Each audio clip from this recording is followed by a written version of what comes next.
Good afternoon सभी बच्चों को। बेटा बच्चों, हम इलेक्ट्रोमैग्नेटिक वेव जो है बेटा वो डिस्कस कर रहे थे, और जिसमें हमने डिस्प्लेसमेंट करंट के बारे में सीखा था कि मैक्सवेल ने एक्सपेरिमेंट के बिहाफ पे आंसर दिया कब, जब उसने पैरेलल प्लेट कैपेसिटर के बीच में कंपास को रखा तो उसने डिफ्लेक्शन दिया।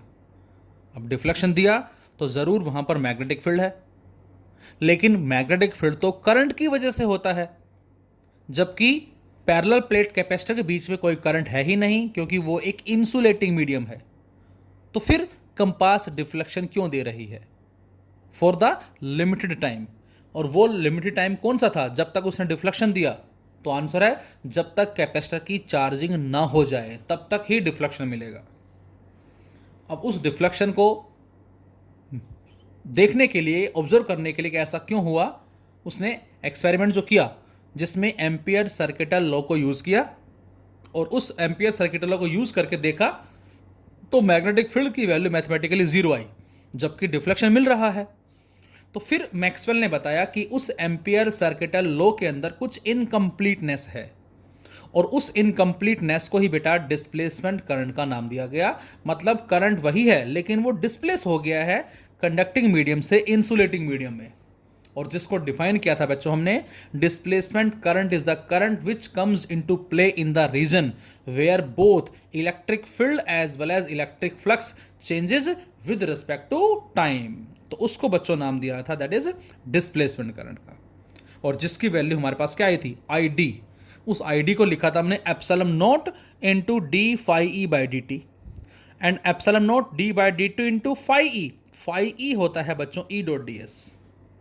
देन आफ्टर हमने कंटिन्यूटी ऑफ करंट के बारे में बात की थी, और फिर हमने मैक्सवेल्स इक्वेशंस के बारे में बात की थी। और मैक्सवेल ने उन इक्वेशंस के आधार पे, उन इक्वेशंस के बेसिस पे एक प्रोडक्शन मत दिया। क्या प्रोडक्शन था हमारे पास? और वो था N accelerated charge is the source of electromagnetic wave.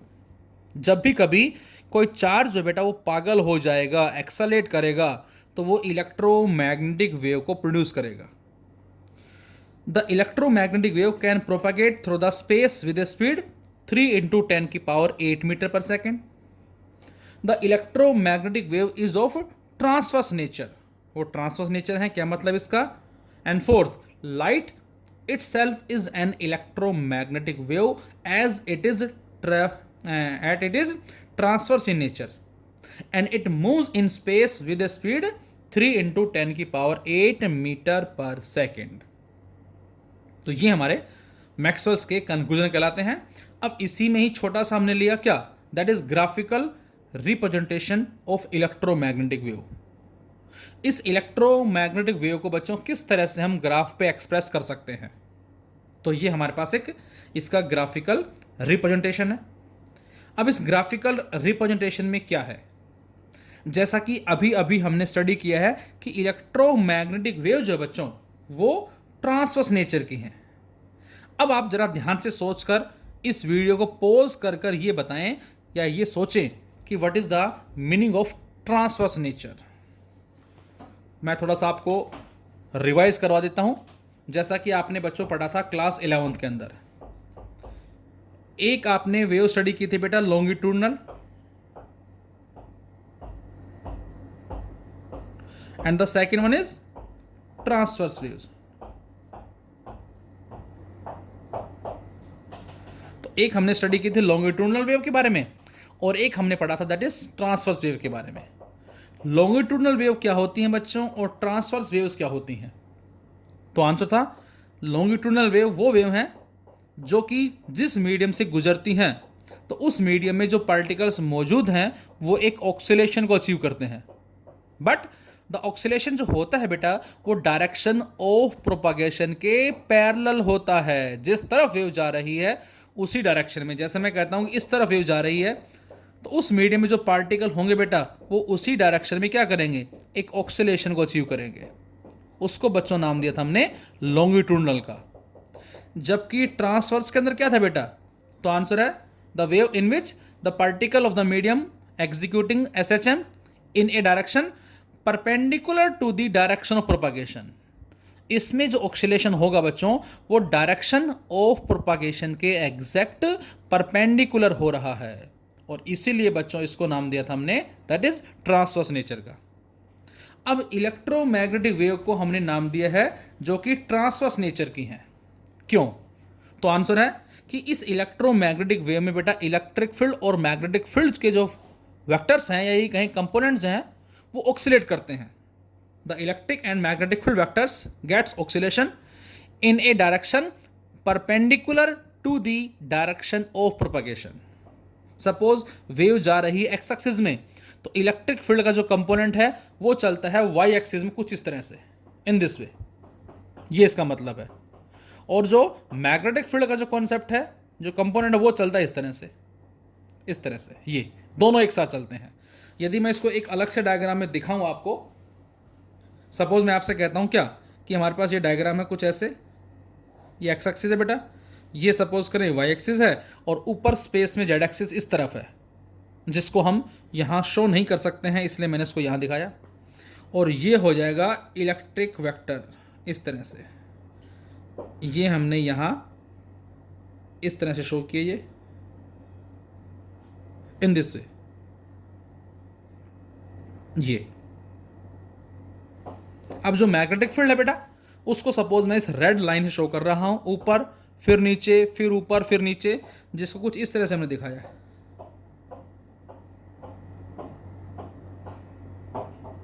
In this way. ये ऊपर की तरफ है सपोज, ये नीचे की तरफ है, फिर ये ऊपर की तरफ है, फिर ये नीचे की तरफ है, क्योंकि जेड एक्सिस अपवर्ड और ये inward, positive Z axis negative Z axis. तो इस तरह से ये चलते हैं इलेक्ट्रिक और मैग्नेटिक फील्ड लाइट के साथ साथ। तो इनमें जो ऑक्सीलेशन है वो इस डायरेक्शन ऑफ, एक दूसरे के परपेंडिकुलर भी हैं, ये ध्यान रहे, ये एक दूसरे के परपेंडिकुलर भी हैं, as well as direction of propagation के भी एग्जैक्ट परपेंडिकुलर हैं।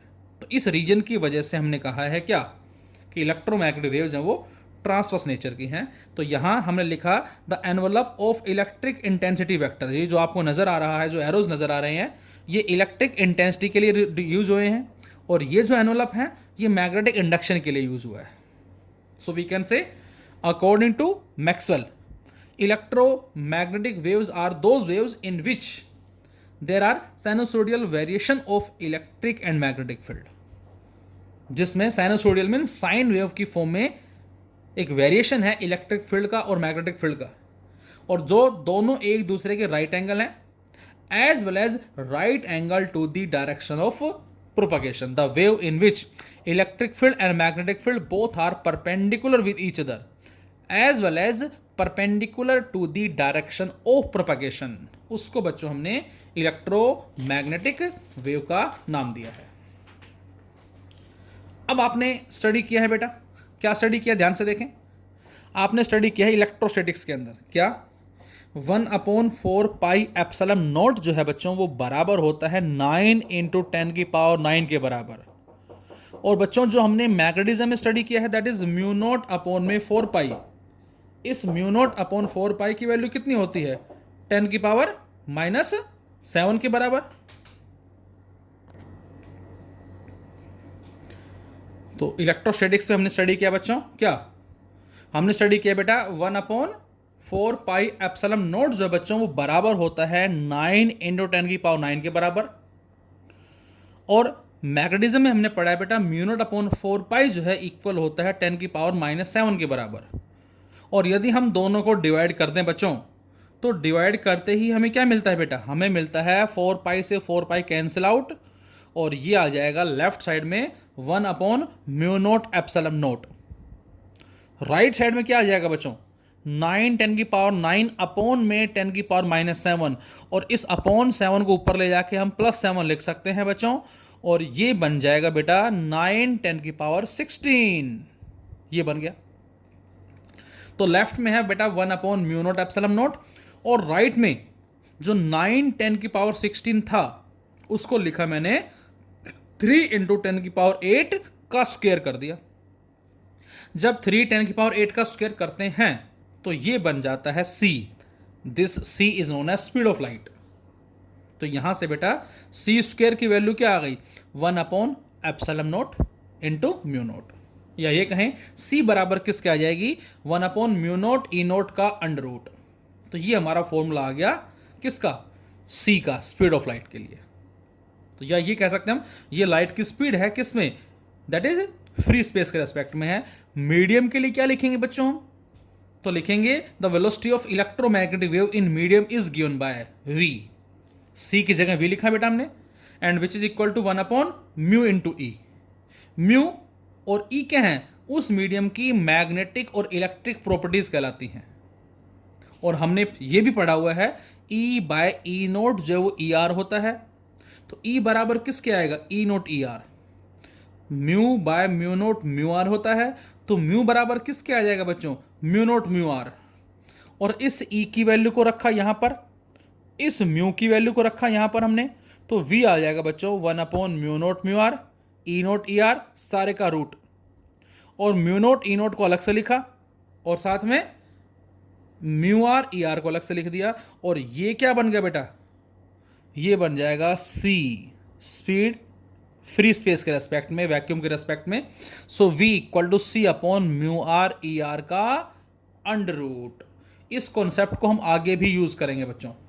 तो यहां से यदि हमें उस मीडियम की मैग्नेटिक और इलेक्ट्रिक प्रॉपर्टीज दे रखी हैं, like relative magnetic permeability and relative electrical permittivity, तो उस मीडियम में हम इलेक्ट्रोमैग्नेटिक वेव की वेलोसिटी को फाइंड आउट कर सकते हैं।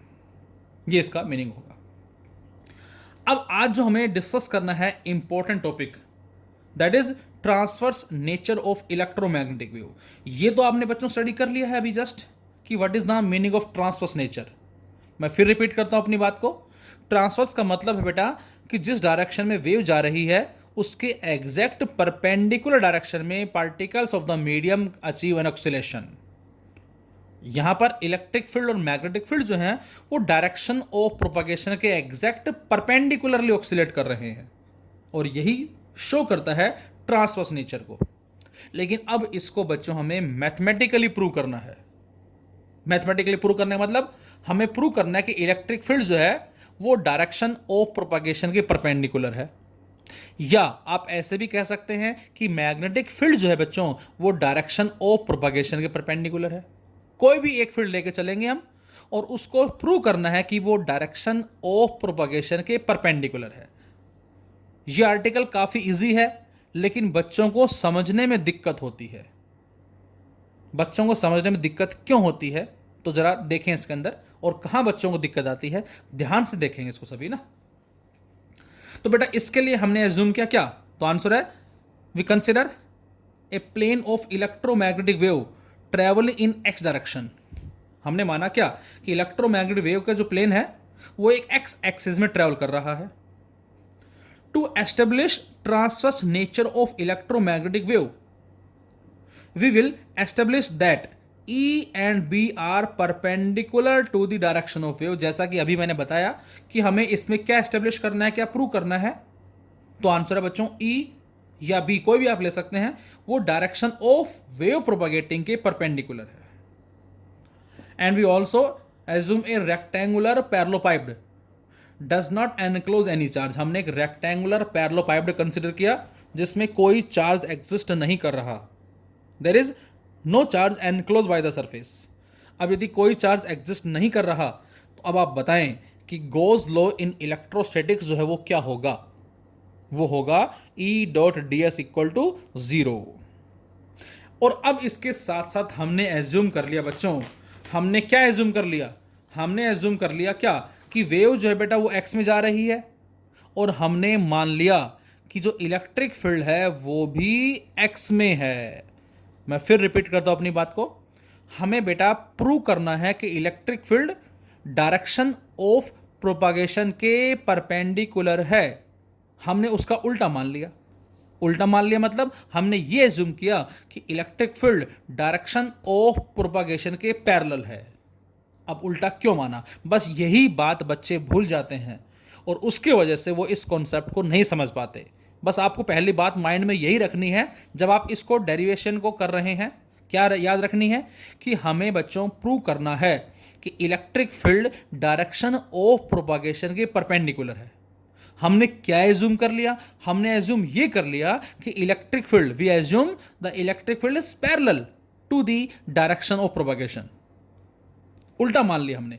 अब इससे क्या होगा देखें जरा। तो यहां से let us assume E is parallel to the direction of propagation. So E and wave both are along the x-axis, और दोनों के दोनों x-axis में ट्रेवल कर रहे हैं। और जैसा कि अभी जस्ट बताया हमने कि उस रेक्टेंगुलर पैरेललोपाइप्ड में कोई चार्ज एनक्लोज नहीं है, so we can say E dot D S is zero. अब E dot D S zero है, E dot D S zero है। यहां पर कितने फेस नजर आ रहे हैं, कितने सरफेस नजर आ रहे हैं? 1 2 3 4 5 एंड 6 फेसेस हैं। ये एक्स एक्सिस है, ये वाई एक्सिस है और ये जेड एक्सिस है। अब इन 6 फेस के क्रॉस बताओ E डॉट डी एस क्या होगा? टोटल, ये हमारा टोटल है। अब इस टोटल में 6 फेस आ गए, तो मैंने 1 बाय 1 लिखा। पहला E dot D S A B C D, ये नाम डाल दिया इनको मैंने बेटा। थोड़ा सा यहाँ कर लेता हूँ ऐसे, इस तरह से। पहला E dot D S A B C D plus E dot D S O G E F, ये हो गया। दोनों फेस आ गए एक्स वाले आ गए। Plus E dot D S B G F C, ये पॉजिटिव आई आ गया, ये हिस्सा आ गया। अगले में E dot D S O E D A, ये नेगेटिव आई आ गया, ये दोनों आ गए। फिर ब्रैकेट बंद कर दिया। अगले में E dot D S D C E F, D कहाँ गया हमारा? ये रहा, D C E F, this one. और अगले में E dot D S O A B G, total 6 हो गए इस तरह से। और ये सभी बराबर किसके होंगे? 0 के बराबर होंगे, क्योंकि हम इसको लिख रहे हैं।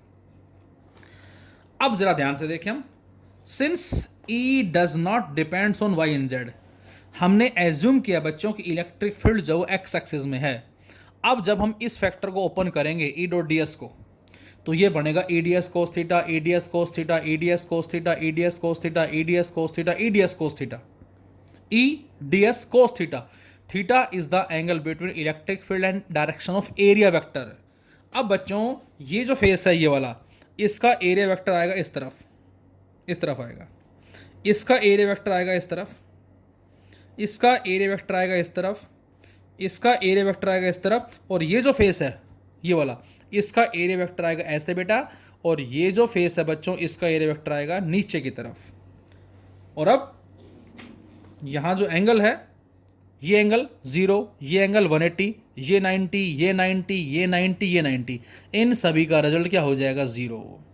Since E does not depends on y and z, therefore the contribution of total electric flux coming from the faces normal to y z cancel out, ये सारा 0 हो जाएगा।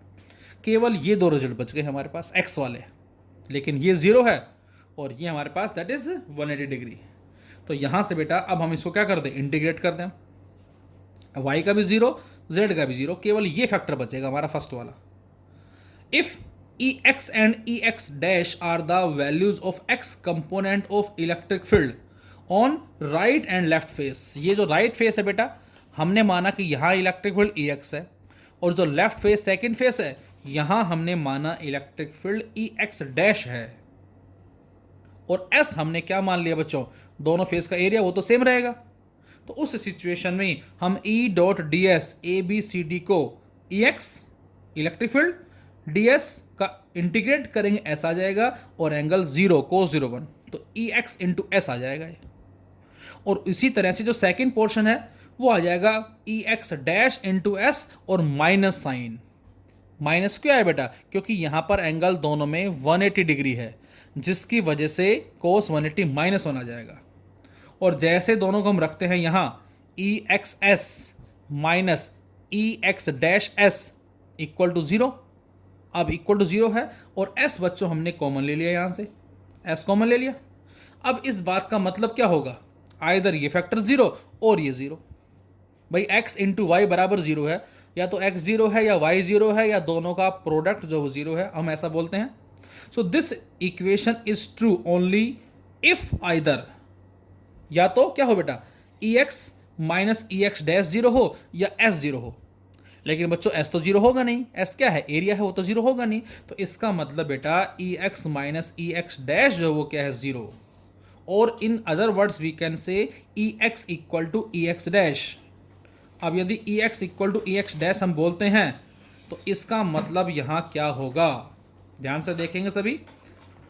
तो यहाँ से एस तो जीरो होगा नहीं बेटा, अब एस जीरो होगा नहीं क्या, तो ई एक्स बराबर ई एक्स डैश के होगा।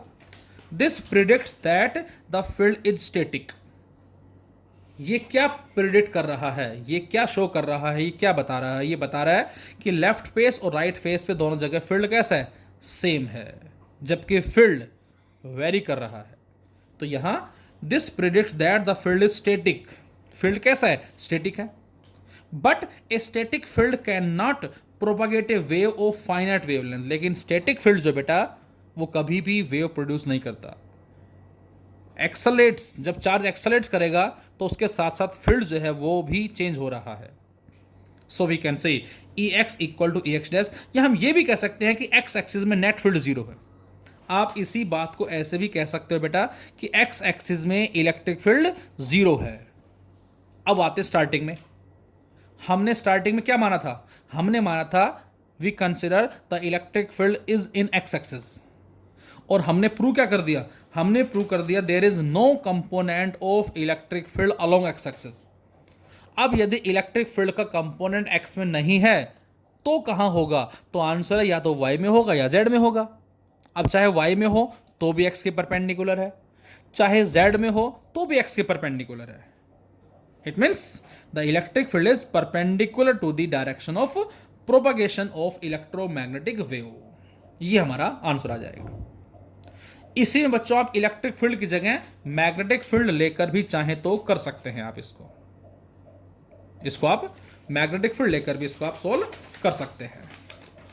तो ये हमारे पास कहलाएगा क्या, transverse nature of electromagnetic wave. अब बेटा ये हमारी इक्वेशन जो हम डायरेक्ट यूज करेंगे, डेरिवेशन आपने इनका पढ़ा है क्लास 11th में, like y is equal to A sine omega T minus K X. तो ये वही सेम इक्वेशन है जिनको डायरेक्ट हम यूज करेंगे इलेक्ट्रिक फील्ड और मैग्नेटिक फील्ड के लिए। इस पे भी हमें न्यूमेरिकल्स मिलते हैं। The equation for electric and magnetic field vectors R E vector that is equal to E naught sin omega t minus kx and B vector equal to B naught sin omega t minus kx, where E naught and B naught are the amplitude of electric and magnetic field vector। और जो बेटा k है इसको हमने नाम दिया था class 11th में प्रोपागेशन कांस्टेंट, जिसकी वैल्यू होती है बच्चों 2 पाई बाई लैम्डा के बराबर। तो यहां से आज हमने स्टडी किया transverse nature of electromagnetic wave, जिसमें हमने पढ़ा क्या कि इलेक्ट्रिक फील्ड या मैग्नेटिक फील्ड या दोनों डायरेक्शन ऑफ प्रोपागेशन के परपेंडिकुलर है। वेव एक्स में जा रही है तो इलेक्ट्रिक फील्ड यदि वाई में है तो मैग्नेटिक फील्ड जेड में होगा। दोनों के दोनों आपस में परपेंडिकुलर भी हैं और साथ साथ डायरेक्शन ऑफ प्रोपागेशन के भी परपेंडिकुलर ऑक्सिलेट कर रहे हैं। इसी को ही हम बोलते हैं ट्रांसवर्स नेचर। लेकिन ट्रांसवर्स नेचर प्रूव करने के लिए हमने माना कि इलेक्ट्रिक फील्ड जो है बेटा वो एक्स में है, मतलब जिस तरफ वेव जा रही है उसी तरफ है। और लास्ट में आंसर आ गया there is no component of electric field along the X axis. X में कोई कंपोनेंट नहीं है। हमने अपनी ही बात को गलत सिद्ध कर दिया और ये बताता है कि इलेक्ट्रिक फील्ड एक्स में नहीं है तो या तो वाई में होगा या वो जेड में होगा। So it proves the transverse nature of electromagnetic wave. Thank you very much।